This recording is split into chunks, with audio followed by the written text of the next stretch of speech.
एक बेटा उनका सत्ता के लिए लड़ रहा है, 2 बेटों को सत्ता मिली है, दोनों आपस में लड़ रहे हैं, दोनों भाजपा के सिंबल पर चुनाव लड़के जीतते हैं और अपने सिंबल को ये लोग बेचते हैं।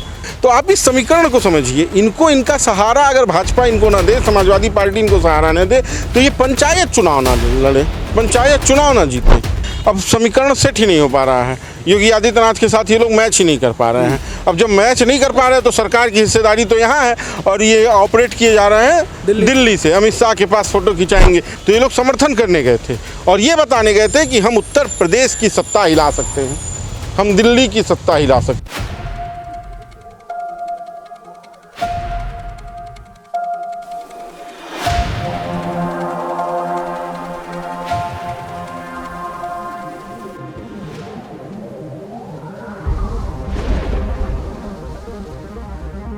दोस्तों, बिहार विधानसभा चुनाव से पहले और उत्तर प्रदेश के पंचायत चुनाव से पहले जो एनडीए के उत्तर प्रदेश में सहयोगी दल हैं, चाहे निषाद पार्टी की बात करें, सुहलदेव भारतीय समाज पार्टी की बात करें या फिर अनुप्रिया पटेल की पार्टी की बात करें, ये तीनों पार्टियां अब भारतीय जनता पार्टी को आंखें दिखाने लगी हैं और ऐसे बयान उनके उजागर हो रहे हैं जो समय समय पर यह एहसास दिलाते हैं कि अगर भारतीय जनता पार्टी उन सहयोगी पार्टियों के हिसाब से काम नहीं करेगी तो गठबंधन तोड़ने में इन तीनों पार्टियों को जरा भी संकोच नहीं होगा।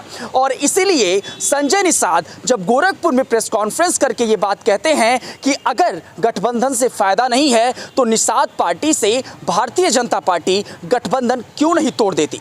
और इसी के साथ ओम प्रकाश राजभर अभी हाल ही के दिनों में एबीवीपी छात्र संगठन को गुंडा कहकर पुकारते हैं।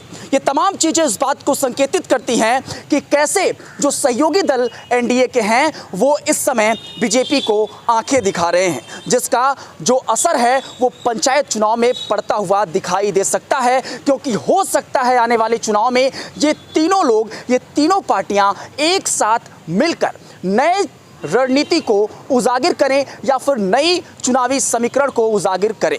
इसी समीकरण को समझने के लिए, इसी राजनीति को समझने के लिए और इन्हीं तमाम चीज़ों को समझने के लिए हमारे साथ शशांक शेखर शुक्ला जी हैं, हमारे सहयोगी हैं। इनसे समझने की कोशिश करते हैं कि जो तीनों पार्टियों के राष्ट्रीय अध्यक्ष हैं, अगर उनकी बात करें तो इस समय भारतीय जनता पार्टी को आंखें दिखाने में कोई कोर कसर नहीं छोड़े हैं।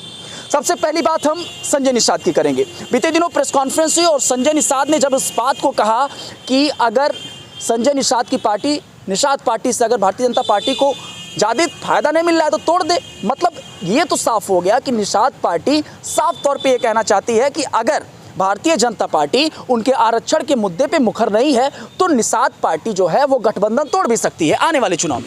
देखिए, ऐसा है कि जो निषाद पार्टी की कहानी है या जो भी अभी क्षेत्रीय संगठन है, क्षेत्रीय दल हैं, उनकी कहानी है वो ये है कि सत्ता की मलाई कब कैसे काटी जाए। आप देखिएगा कि जब 17 का चुनाव हुआ तो उस चुनाव में निषाद पार्टी साथ नहीं खड़ी थी, ओम प्रकाश राजभर मंत्री थे। 18 में निषाद पार्टी समाजवादी पार्टी के और बहुजन समाज पार्टी के गठबंधन पर अपने एक सांसद को मुख्यमंत्री की सीट पर जिताई, प्रवीण निषाद, जो संजय निषाद के पुत्र हैं। उसके बाद से फिर 19 के चुनाव में पाला बदला, सत्ता के लालच में, लोभ में संजय निषाद ने भाजपा और एनडीए का साथ पकड़ लिया। तो अभी जो गोरखपुर की प्रेस कॉन्फ्रेंस का आप जिक्र कर रहे हैं, जिसका ये कहना है कि जिस पे आप ये कह रहे हैं कि संजय निषाद चुनाव छोड़ सकते हैं, एनडीए का साथ छोड़ सकते हैं।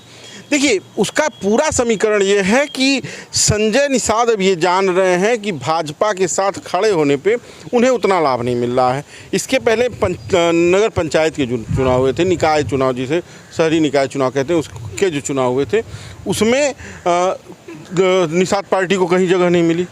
लोकसभा के चुनाव जब हुए थे तो संजय निषाद को एक सीट मिली, खलीलाबाद, वो भी अपने पुत्र को। और वो आरोप लगाया, नहीं वो आरोप लगाया, उस संजय निषाद ने इस बात का आरोप लगाया कि अगर प्रवीण निषाद हारे हैं तो भारतीय जनता पार्टी के सक्रिय ना होने की वजह से। उन्होंने यह भी कहा कि भारतीय जनता पार्टी के लोग जो है वो बूथ पे जाके सहयोग नहीं किए निषाद पार्टी का, इस वजह से प्रवीण निषाद हार गए।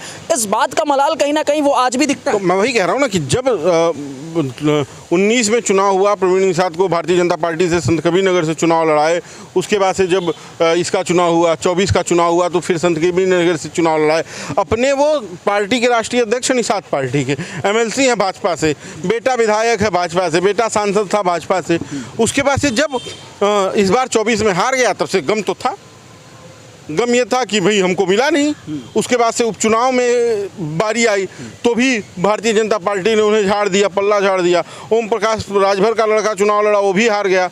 तो इन सभी दलों को इस बात की टीस है कि हम भाजपा के साथ रह के अपने दल का विस्तार नहीं कर पा रहे हैं, और इसलिए चुनाव के ऐन पहले, चूँकि बिहार में भी चुनाव है, उत्तर प्रदेश में पंचायत चुनाव है, तो ये सब होना है। राजभर का जो मलाल है वो भी समय समय पर झलकता रहता है। ऐसा नहीं है कि अगर ओम प्रकाश राजभर भारतीय जनता पार्टी के साथ बड़े कंफर्टेबल जोन में रह रहे हैं, उनका बगावती तेवर उसी तरीके से मुखर होकर आवाज़ उठाते रहते हैं। और अभी जब इन्होंने AVP को लेकर गुंडा बताया तो भी ये इसी बात को प्रमाणित कर रहा है ना कि वो निशाना तो सरकार पे ही साधा जा रहा है ना। देखिए, ये सभी दल जो क्षेत्रीय दल हैं, इनकी साठगांठ दिल्ली है, लखनऊ में बैठे हुए हैं। अब समीकरण सेट ही नहीं हो पा रहा है, योगी आदित्यनाथ के साथ ये लोग मैच ही नहीं कर पा रहे हैं। अब जब मैच नहीं कर पा रहे हैं तो सरकार की हिस्सेदारी तो यहाँ है, और ये ऑपरेट किए जा रहे हैं दिल्ली से। अमित शाह के पास फोटो खिंचाएंगे, बताएंगे संजय निषाद कहते हैं कि प्रधानमंत्री मुझसे मिलते हैं, अमित शाह मुझसे संदेश देने की कोशिश करते हैं योगी आदित्यनाथ। हाँ, ये निशाना किसको सुनाने की कोशिश है? योगी आदित्यनाथ। यानी कि हम योगी आदित्यनाथ के खिलाफ खड़े हो सकते हैं और कोई बोल नहीं सकता है। कुछ दिन पहले तीनों दलों ने, जो उत्तर प्रदेश में NDA के सहयोगी हैं, निषाद पार्टी, ओम प्रकाश राजभर की सुहेलदेव समाज पार्टी और अनुप्रिया पटेल की अपना दल यस, ये तीनों दलों ने लखनऊ में एक सम्मेलन किया था। दिल्ली में तो निषाद पार्टी का था, लखनऊ में भी एक सम्मेलन हुआ था, जिसमें आशीष पटेल की पार्टी को और आशीष पटेल को जब निशाना बनाया था तो ये लोग समर्थन करने गए थे और ये बताने गए थे कि हम उत्तर प्रदेश की सत्ता हिला सकते हैं, हम दिल्ली की सत्ता हिला सकते हैं। अच्छा, क्या ये एक समीकरण बन सकता है कि तीनों पार्टियां एक साथ अगर चुनाव में खड़ी होती हैं मिलके, तो भारतीय जनता पार्टी को नुकसान होगा, समाजवादी पार्टी को नुकसान होगा, किसको अधिक नुकसान होगा और इन तीनों पार्टियों का फायदा क्या दिखता है इन सब चीज़ों से? ये तीनों अपाहिज लोग हैं, ये तीनों अपाहिज लोग हैं। एक लाइन में मैं बता रहा हूँ, वो संजय निषाद हो, वो ओम प्रकाश राजभर हो, वो अनुप्रिया पटेल की अपना दल यस हो, ये तीनों दल अपाहिज हैं। इन्हें दिव्यांग और विकलांग कहने की भी जरूरत नहीं है, ये अपाहिज हैं। और अपाहिज वो होते हैं जो मानसिक तौर पे होते हैं।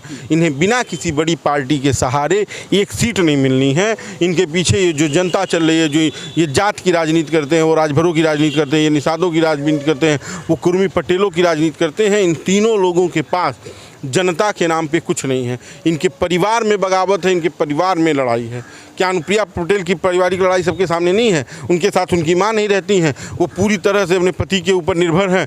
पार्टी बनाई उनके पिता ने और चला उनके पति रहे हैं। क्या संजय निषाद के परिवार में बगावत नहीं है? एक बेटा उनका सत्ता के लिए लड़ रहा है, 2 बेटों को सत्ता मिली है, दोनों आपस में लड़ रहे हैं, दोनों भाजपा के सिंबल पर चुनाव लड़के जीतते हैं और अपने सिंबल को ये लोग बेचते हैं। इनके नाम पर आरक्षण है, इनकी पार्टी का नीयत आरक्षण है, पार्टी का नाम निषाद पार्टी है। लेकिन आप बताइए, इनकी पार्टी से विधायक कौन है?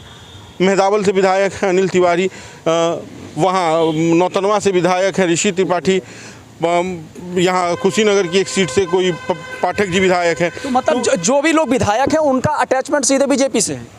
हाँ, मतलब इनके मैंने बताया ना, जैसे कि आप समझिए, ये दल जो है, ये टिकट सिंबल इनका अगर बिकता है तो भाजपा का नेता लड़ता है।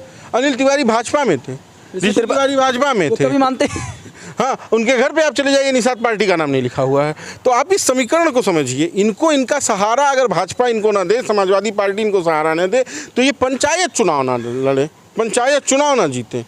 और ये तो आप छोड़ दीजिए कि ये मान लीजिए दिक्कत, अभी आप उनके किसी जनसभा को देखेंगे, आप संजय निषाद के किसी, ओम प्रकाश राजभर की किसी जनसभा को देखेंगे, भीड़ जुटती है। कहाँ से आता है फंड? मैं ये कह रहा हूँ कि भीड़ जब जुटती है तो सत्ता का ही आता है ना। इस भीड़ में आधा तो आशा कार्यकर्ताएं हैं, आधा आंगनवाड़ी कार्यकर्ताएं हैं, तो ये सत्ता का ही तो लाभ है कि DMSP बोल देते हैं चले आओ। मेरे कहने का मतलब ये है कि अगर लोग वहाँ पे आ रहे हैं, और जाहिर तौर पे अगर गोरखपुर की खासकर बात करें, उत्तर प्रदेश की बात करें, तो संजय निषाद एक बड़े चेहरे के रूप में बहुत तेजी से उभर भी रहे हैं।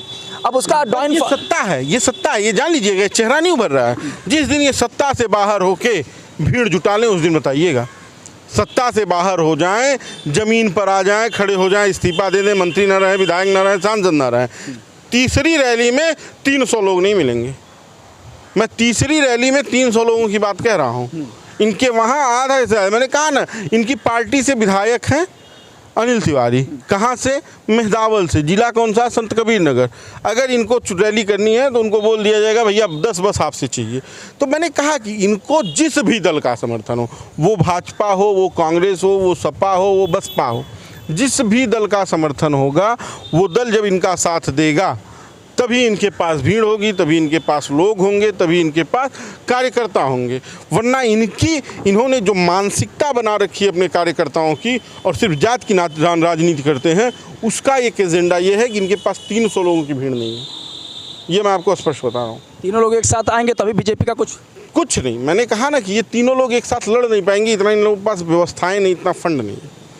ये उधर से टूटेंगे तो इधर जाएंगे, इधर से टूटेंगे तो उधर जाएंगे। ये हो सकता है कि ये तीनों इकट्ठे किसी के साथ चले जाएं, ये संभावना है। तो ये संभावना है कि समाजवादी पार्टी का दामन थाम सकें आगे। हाँ, तीनों लोग अपना दल समझ में ये नहीं आता ना किसी एक मुद्दे को लेकर, जैसे संजय निषाद की जो पार्टी है, निषाद पार्टी, ये सिर्फ और सिर्फ एक मुद्दे को लेकर चल रही है कि आरक्षण कब मिलेगा। और लगभग हमको लग रहा है 10 साल हो गया राजनीति में उतरे इनको, और फिर भी अभी उस तरीके से कोई ऐसा सॉफ्ट चीज़ें नहीं दिखाई दी कि जहाँ पे आरक्षण की। जनता पार्टी 1992 से राम मंदिर की मांग कर रही थी, करते करते अब पूरा हुआ। तो ये जान लीजिए, ये मांग चलती रहेगी। अगर ये मांग खत्म हो गई तो उसके बाद से क्या कहेंगे? आरक्षण मिल गया तो फिर संजय निषाद की क्या ज़रूरत? आरक्षण मिल गया तो फिर राजभर की क्या ज़रूरत? वो तो मिल गया ना।